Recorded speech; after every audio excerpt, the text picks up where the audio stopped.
토끼 라디오입니다. 여러분의 친근한 벗이 되어드리겠습니다. 구독과 좋아요는 큰 기쁨입니다. 그럼 이야기 시작합니다. 때는 바야흐로 조선의 잔인한 겨울, 찬 바람이 칼날이 되어 뼈마디를 시리게 파고들던 어느 깊은 밤이었습니다. 강원도 설악의 끝자락, 인적이라곤 완전히 끊긴 험준한 절벽, 아래에는 다 쓰러져가는 초당 하나가 위태롭게 서 있었습니다. 금방이라도 눈의 무게를 이기지 못하고 무너져 내릴 듯한 그 초당은 세상으로부터 버려진 섬과 같았습니다. 그 적막한 어둠 속에서 규칙적인 소리가 들려옵니다. 사가, 사가.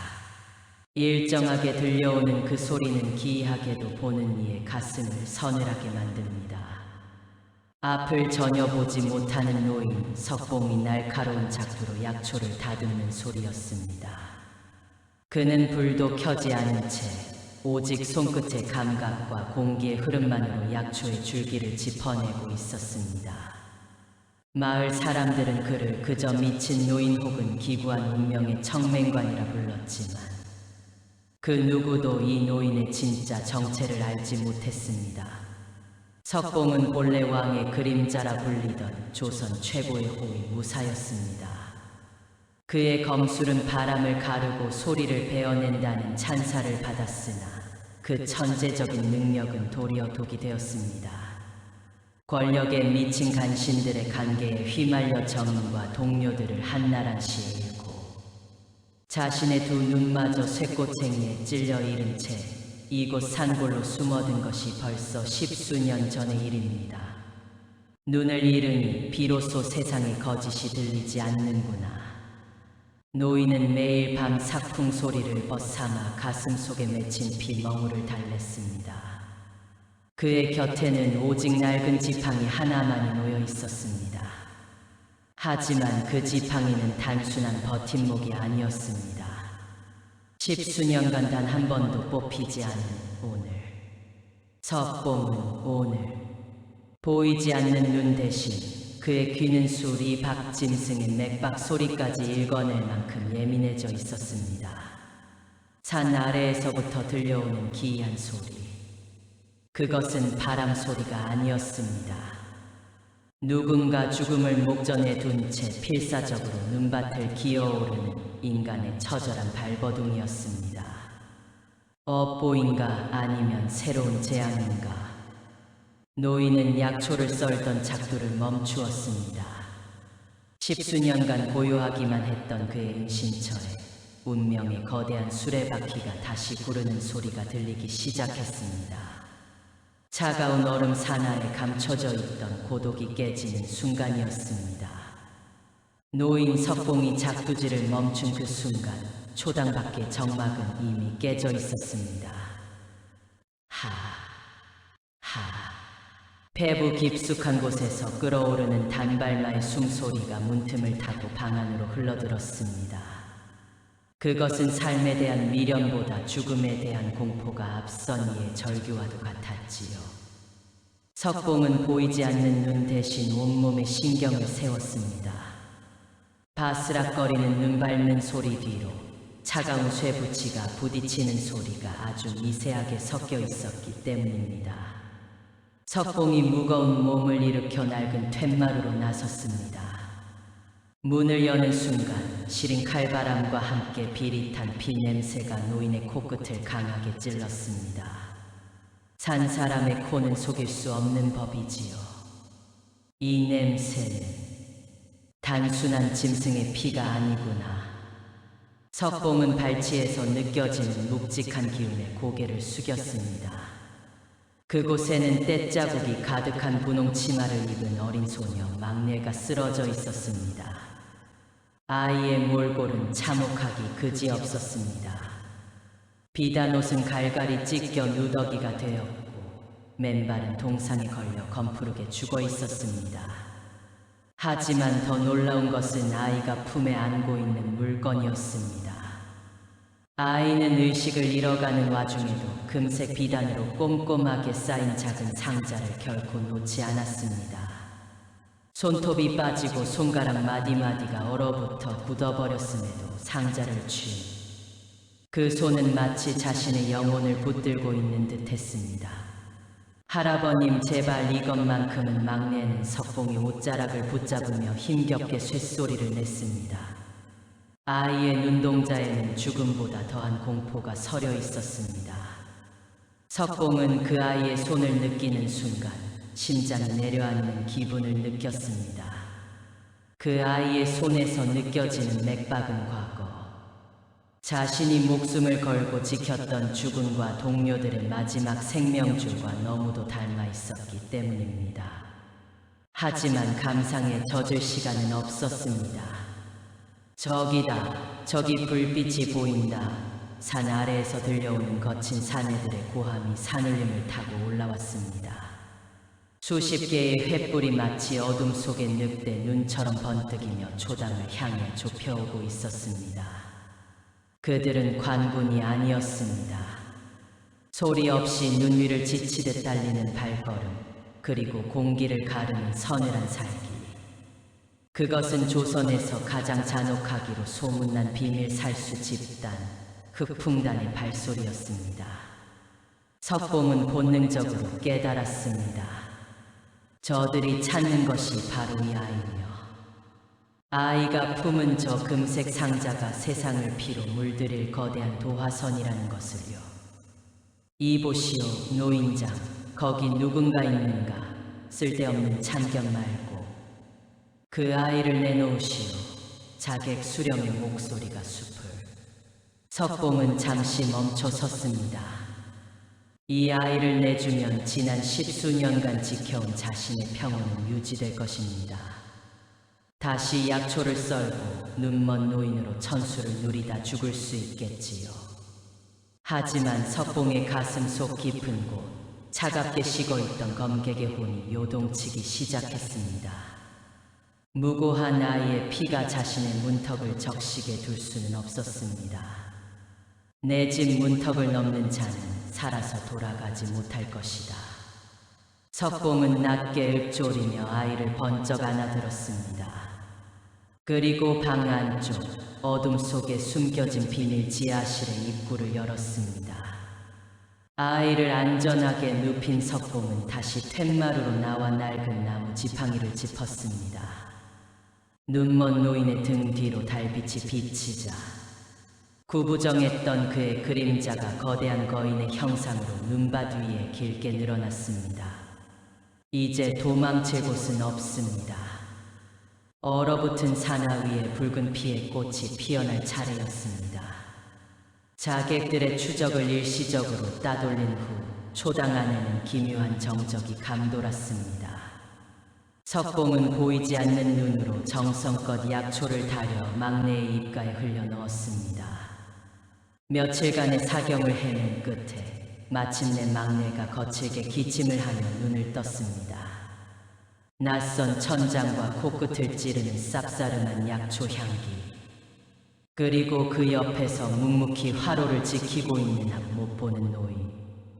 막내는 본능적으로 품속부터 살폈습니다. 금색 비단 상자가 손끝에 걸리자 그제야 참았던 숨을 토해내며 흐느끼기 시작했습니다. 깨어났느냐? 기운을 차렸으니 다행이구나. 석봉의 목소리는 낮고 무거웠지만 그 안에는 산바람을 막아주는 바위 같은 온기가 서려 있었습니다. 막내는 노인의 얼굴을 물끄러미 바라보았습니다. 할아버지가 저를 구해주신 건가요? 왜 그러셨어요? 저를 데리고 있으면 할아버지도 죽게 될 텐데. 아이의 목소리는 파르르 떨리고 있었습니다. 대궐이라는 거대한 괴물에게 쫓겨온 아이에게 대가 없는 친절은 오히려 낯선 공포였기 때문입니다. 석봉은 대답 대신 따뜻한 탕약잔을 아이의 손에 쥐어주었습니다. 이 산골엔 죽은 듯 살아가는 늙은이 하나뿐이다. 죽음이 문턱을 넘는 것이야. 이골이 났으니 그런 걱정은 접어두거라.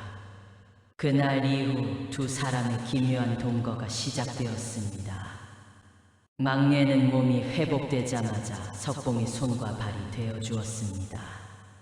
앞 못 보는 노인을 위해 약초를 종류별로 분류하고 연기가 나지 않는 바짝 마른 장작을 골라 아궁이를 지폈습니다. 할아버지, 저기 바위 틈에 보라색 꽃이 피었어요. 꼭 대궐의 중전마마가 입으시던 치마 색깔 같아요. 허허, 그건 용담초라는 것이란다. 맛은 쓰지만 속병을 다스리는 데는 그만이지. 막내는 대궐의 화려함을 산속의 풍경에 빗대어 설명했고 석봉은 그 묘사를 들으며 머릿속으로 세상을 그렸습니다.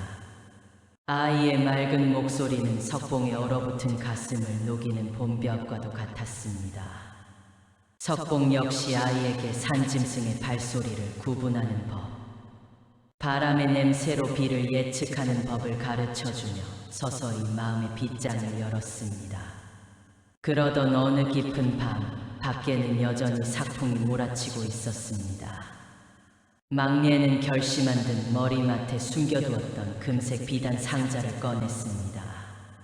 할아버지, 사실 제가 대궐에서 가지고 나온 것은 금은보화가 아니에요.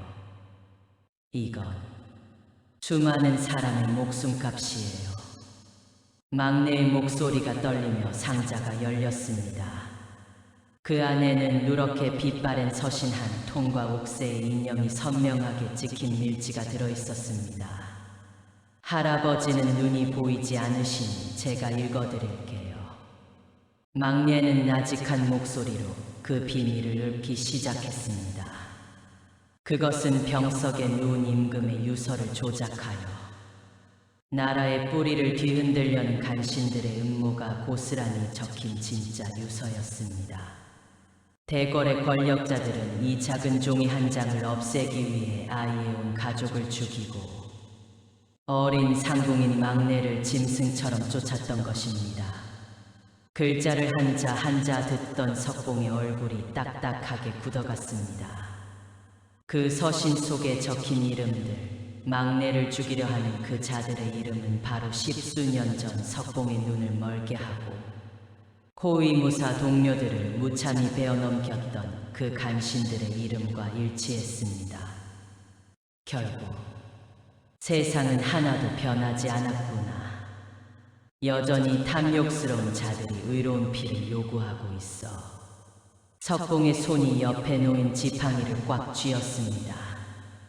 마디 굵은 노인의 손등에 푸른 힘줄이 돋아났습니다. 할아버지, 저는 이제 어디로 가야 할까요? 이 진실을 세상에 알릴 수 있을까요? 아이의 물음에는 막막함이 가득했습니다.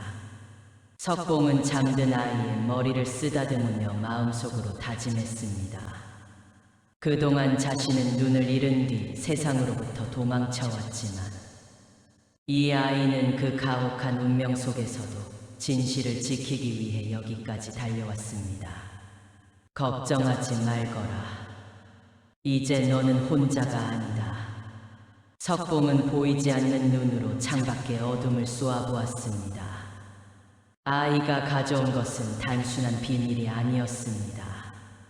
그것은 석봉이 다시 검을 잡아야 할 명분이었고 죽어있던 전설의 심장을 다시 뛰게 하는 불씨였습니다. 두 사람의 은밀한 동거는 단순한 은신을 넘어 거대한 반격을 준비하는 폭풍 전야의 정적과도 같았습니다. 고요함은 폭풍 전야의 예고일 뿐이었습니다. 초당 안에서 막내의 머리를 쓰다듬던 석봉의 손길이 일순간 멈추었습니다. 보이지 않는 그의 귀가 허공을 가르는 미세한 진동을 포착했기 때문입니다. 그것은 바람에 흔들리는 나뭇가지 소리가 아니었습니다. 고도로 훈련된 살수들이 발소리를 죽이며 눈 위를 미끄러지듯 다가오는 죽음의 전주곡이었습니다. 아이야, 방구석에 바짝 엎드려 있거라. 내 허락이 있기 전까지는 절대로 숨소리조차 크게 내지 마라. 석봉의 목소리는 평소와 달리 얼음장처럼 차가웠습니다. 막내는 노인의 달라진 기운에 압도되어 숨을 죽인 채 고개를 끄덕였습니다. 노인은 천천히 자리에서 일어나 낡은 지팡이를 짚고 툇마루로 나섰습니다. 달빛조차 구름에 가린 칠흑 같은 어둠 속에서 10명이 넘는 검은 그림자들이 모습을 드러냈습니다. 조선 최고의 살수 집단 흑풍단이었습니다. 그들의 손에는 차가운 달빛을 머금은 검날이 번뜩이고 있었습니다. 수령으로 보이는 사내가 앞으로 걸어 나오며 비릿한 미소를 지었습니다. 눈먼 늙은이가 제법 귀는 밝구나. 하지만 여기까지다. 그 상자와 아이를 내놓아라. 그러면 내 놈의 그 보잘것없는 목숨줄은 끊지 않고 가마. 구차하게 목숨을 구걸할 기회를 주는 것이니 감사히 여겨라. 자객들의 비웃음 섞인 조소가 산속의 정막을 깼습니다. 석봉은 대답 대신 깊은 숨을 들이켰습니다. 십수년간 억눌러왔던 호위무사의 기계가 그의 전신을 타고 들불처럼 번져나갔습니다. 구걸이라.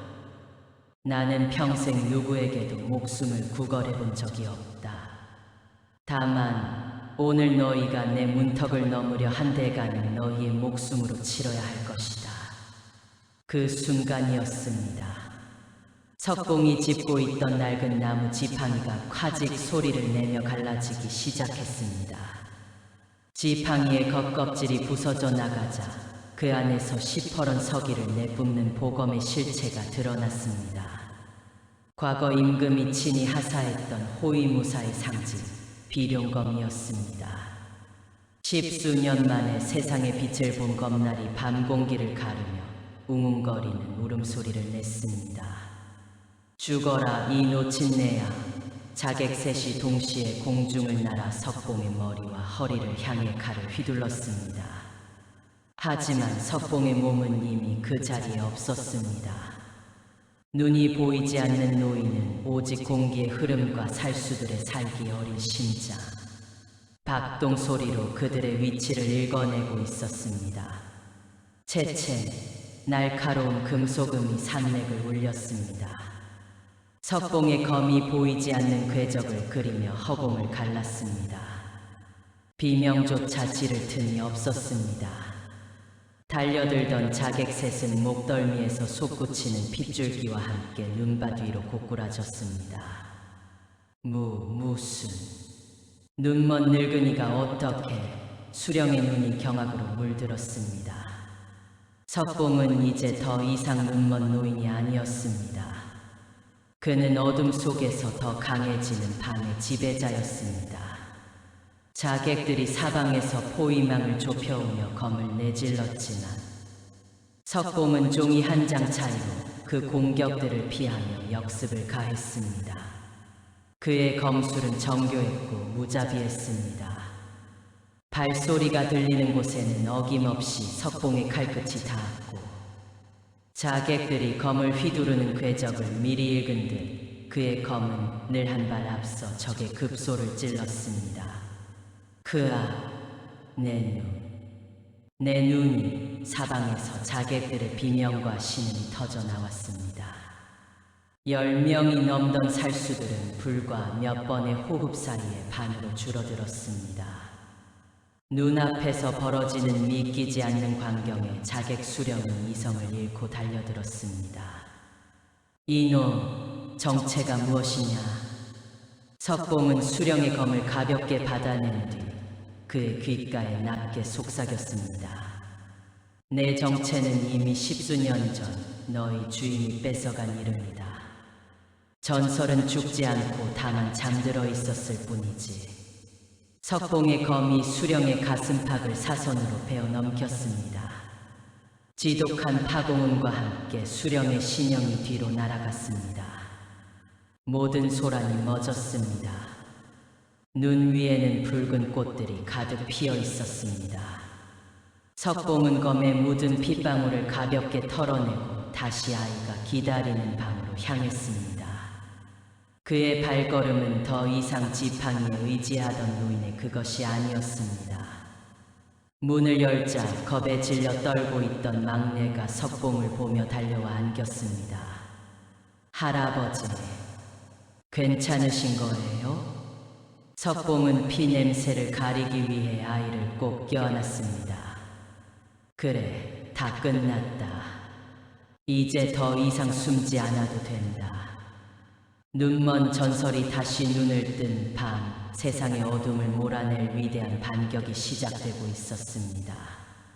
비바람이 불던 잔혹한 밤이 가고 설악의 산등성이 위로 거짓말처럼 맑은 아침 해가 떠올랐습니다. 어둠 속에 잠겨있던 세상이 빛으로 채워지자 어젯밤의 비극은 간밤의 꿈이었던 듯 눈부신 정적이 내려앉았습니다. 석봉은 불타버린 초당을 등지고 섰습니다. 평생의 한과 고독이 서린 그곳을 태우는 연기는 마치 과거의 사슬을 끊어내는 마지막 작별 인사와도 같았지요. 막내는 석봉의 커다란 손을 두 손으로 꼭 잡았습니다. 할아버지, 이제 우리는 어디로 가는 건가요? 아이의 목소리에는 이제 두려움이 아닌 내일에 대한 설렘과 믿음이 서려 있었습니다. 석봉은 보이지 않는 눈으로 아이의 머리 위로 쏟아지는 따스한 햇살을 느꼈습니다. 가야 할 곳이 있지. 이 진실이 닿아야 할 곳, 그리고 내가 다시 환하게 웃을 수 있는 곳으로 말이다.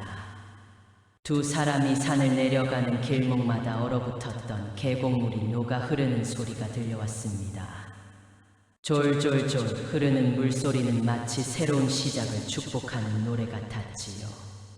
석봉은 더 이상 지팡이를 짚지 않았습니다. 비룡검을 다시 비단에 싸 지팡이 속에 감췄지만 그의 발걸음은 그 어느 때보다 당당하고 힘찼습니다. 눈먼 노인이 아니라 소중한 일을 지키는 수호자의 걸음이었습니다. 막내는 길가에 피어난 작은 들꽃을 꺾어 석봉의 옷자락에 꽂아주었습니다. 할아버지, 이 꽃은 아주 노랗고 예뻐요. 꼭 할아버지가 지켜주신 제 마음 같아요. 석봉은 허허 소리내어 웃었습니다. 십수년 만에 터져나온 노인의 웃음소리가 맑은 공기를 타고 멀리 퍼져나갔습니다. 세상은 여전히 험하고 간사한 무리가 득세하고 있을지 모릅니다. 하지만 이제 석봉은 혼자가 아니었습니다. 진실을 품은 아이와 그 진실을 지킬 전설의 검객. 두 사람이 함께 걷는 길 위에 더 이상 어둠은 자리를 잡지 못할 것입니다. 석봉은 예감했습니다. 훗날 사람들은 이 이야기를 기록할 때 가장 어두운 밤에 만난 빛나는 두 사람의 기적이라 부를 것임을 말입니다. 할아버지, 배고파요. 내려가면 맛있는 거 사주실 거죠? 그래. 우리 막내가 좋아하는 고기 반찬이 가득한 주막으로 가자꾸나. 서로의 눈과 발이 되어주는 두 사람의 뒷모습 위로 잔잔한 여운이 흐릅니다. 억울한 자의 눈물을 닦아주고 가려진 진실을 밝히기 위해 떠나는 전설의 서마. 눈먼 노인과 어린 상궁의 이야기는 그렇게 끝이 아닌 새로운 전설의 시작으로 우리 가슴 속에 따스하게 남았습니다. 이제 더욱 더 흥미진진한 2편을 기대하여 주시기 바랍니다. 대단히 감사합니다.